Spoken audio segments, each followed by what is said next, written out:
dando, como sempre, os recursos indispensáveis para prosseguirmos sem desistir dessa grande batalha que estamos travando, uma batalha não só de milênios da civilização cósmica, da civilização da Terra, mas nós, como trabalhadores dessa última hora, estamos numa grande batalha.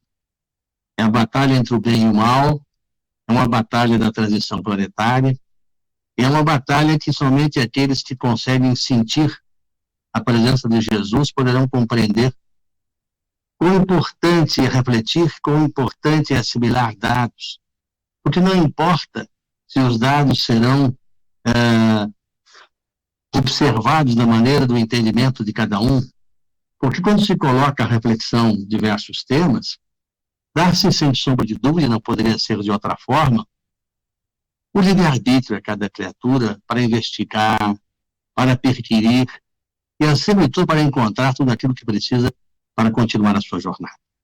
Então, nossa saudação, mesmo agradecendo a Deus pela bênção da vida, é a oportunidade de estarmos novamente nessa segunda-feira trocando ideias a respeito de uma série de fatos que diz respeito a esse planeta dito por muitos como azul, não é tão azul assim, mas vamos chamar de planeta azul, visto de cima, que é a morada dos nossos espíritos neste momento, nesse extraordinário momento da última hora. Eu queria fazer algumas considerações, porque se fazem necessários. As pessoas, às vezes, ao investigar e ao conhecer certos tipos de fatos, se sentem dona dos fatos. E a doutrina dos espíritos é uma doutrina que veio extraordinária, como é, maravilhosa. Ela vem abrir um portal que nos leva ao mundo infinito, ou seja, que nos leva à criação divina. Portanto, ao abrir o portal, ela traz como consequência uma amplidão imensa, né? E quando ela traz essa amplidão imensa, o ser inteligente deve perguntar, até como um ensaio para ele mesmo, aqueles que aqui estão ouvindo, a pergunta é a seguinte: afinal, nós somos seres pequeninos, num planeta pequenino em relação a planetas maiores, um planeta num estágio de provas e expiações, a caminho da regeneração? Então nós vamos fazer algumas perguntas que devem ter referenciais na interpretação e até no desejo de ouvir tudo aquilo que possa trazer elucidação. Nossa galáxia, por exemplo, ela tem bilhões de estrelas e planetas. Nós estamos falando da nossa galáxia. Mas, para termos uma ideia, como referencial, nós vamos pensar na vizinha Andrômeda, que está aqui tão perto, que tem, vejam bem, 1 trilhão de estrelas, é do tipo espiral, e que tem 250 mil anos-luz de diâmetro. Você sabe o que é isso? O dobro do diâmetro da Via Láctea que nós conhecemos. Então, a minha pergunta é a seguinte: se nós, pequenina estrutura da Via Láctea, que é uma Via Láctea para nós imensa, de bilhões de estrelas e de planetas, comparado com a nossa vizinha, ela é a metade do diâmetro, porque essa Andrômeda tem 1 trilhão de estrelas, nós já podemos pensar que, na verdade, nós somos muito pequenos. Agora, se nós analisarmos o estudo de cientistas modernos e descobriram em 17 de fevereiro agora de 2022 uma galáxia dando o nome de Alcyoneus. Não é Alcione, a constelação de Alcione, das Pleiades, não. Nós estamos falando de Alcyoneus, uma nova galáxia descoberta pelos cientistas que apresenta 16,3, vejam bem, milhões de comprimento.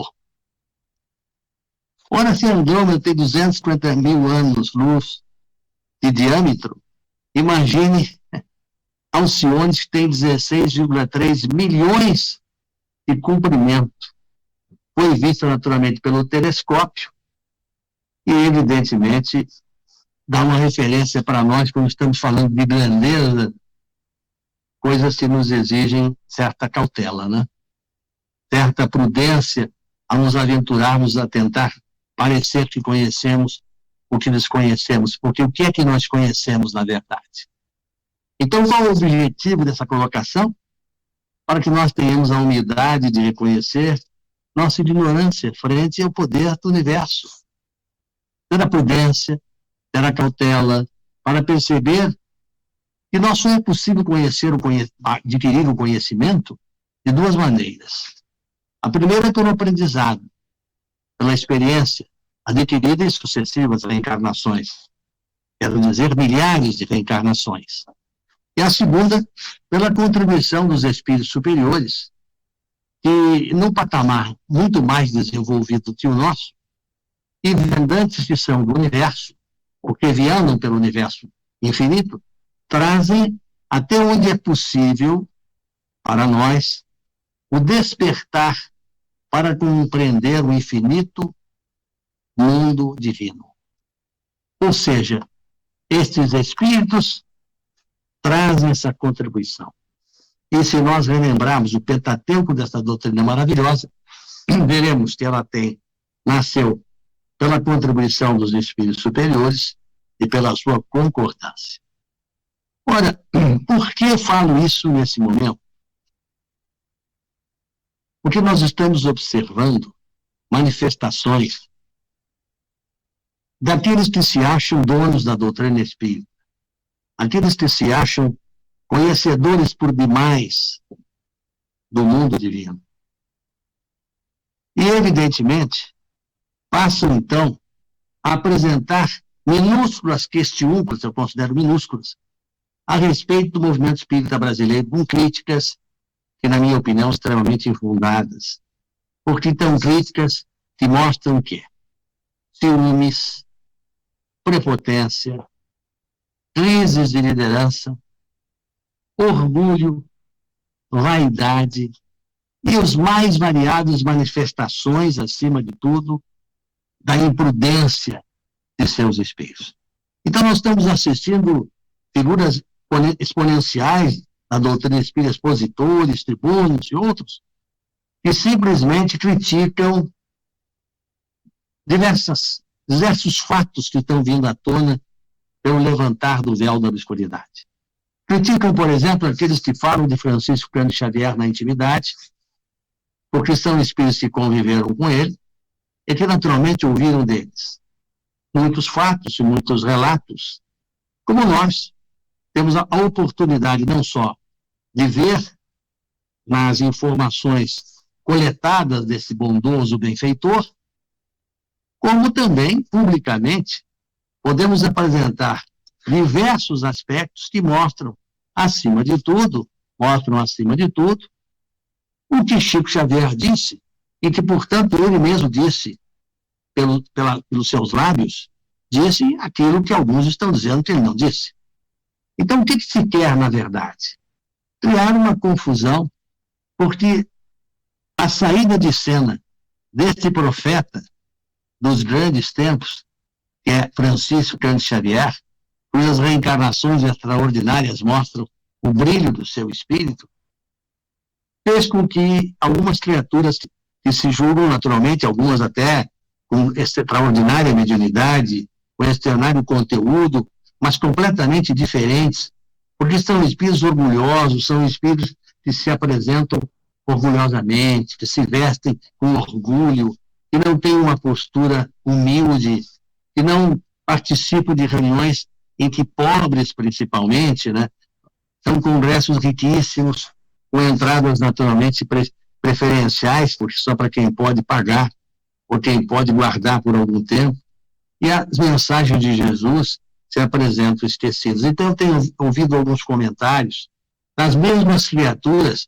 oriundas muitas vezes da entidade máxima do espiritismo brasileiro, e que são seus representantes, que escrevem, que falam, que apresentam mudanças, que adulteraram obras importantíssimas, não só de Francisco Cândido Xavier, obras naquela época que foram ao prelo, em 1940 e tantos, 44, quando começou o nosso lar, e as demais, como outras, foram adulteradas, simplesmente modificadas do seu conteúdo, sendo ditas que faziam isto para tentar colocar interpretações mais modernas, como se fosse possível a modernidade salvar a criatura. O que está faltando é amor, está faltando é trabalho interno da alma. Então, nós estamos assistindo manifestações, às vezes, abusivas e críticas, como querendo dizer que Francisco Cândido Xavier não teria dito uma série de fatos que disse. Quem quiser, ouça pacienciosamente a TV Tupi de 1971, vai observar que ele falou tudo que ele devia falar. Falou sobre a moratória, dita no livro A Caminho da Luz, de Emmanuel, em 1938, que haveria a terceira reunião das potências angélicas, que Chico narrou, que foi em 1969, quando o homem pisou a Lua, e disse o que aconteceu no encontro de Jesus com os seres angelicais. Está tudo dito, está tudo comprovado. Então, como as criaturas não têm o que dizer, dizem coisas absurdas, como, por exemplo, que a evolução se processará apenas no campo moral. Ora, como é possível, somente no campo moral, ocorrer o processo evolutivo se a criatura está adormecida, está cochilando, vai ficar aguardando quantos milênios para a criatura despertar? Ela irá ocorrer por uma série de fatos.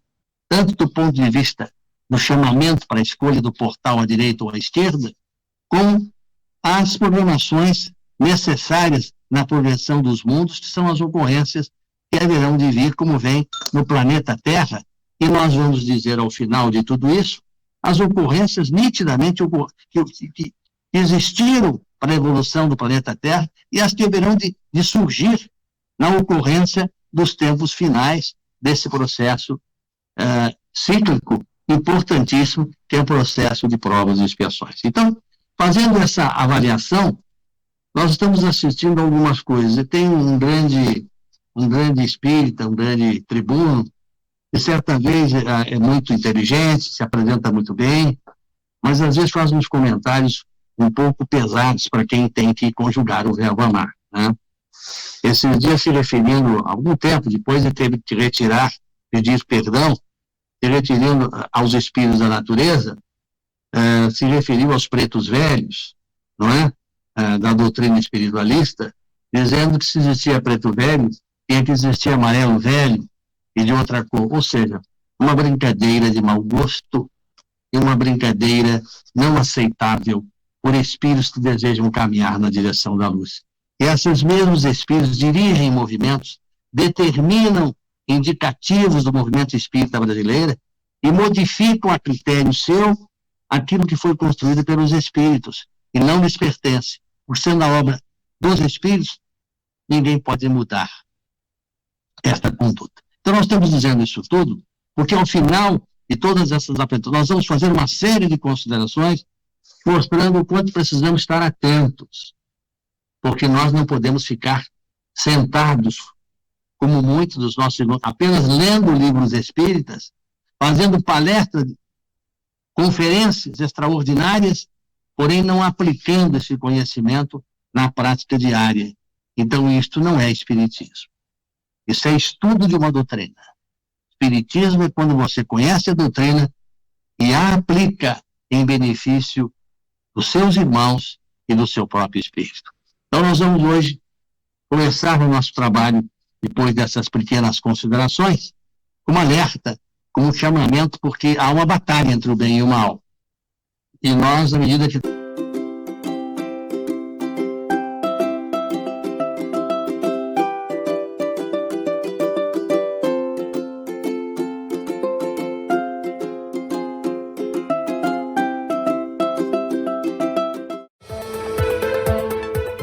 Baixe o aplicativo da TV Chico Xavier. É grátis. Faça o download agora mesmo e acompanhe a nossa programação. Acesse o Play Store ou Google Play na versão Android e Apple Store na versão iOS.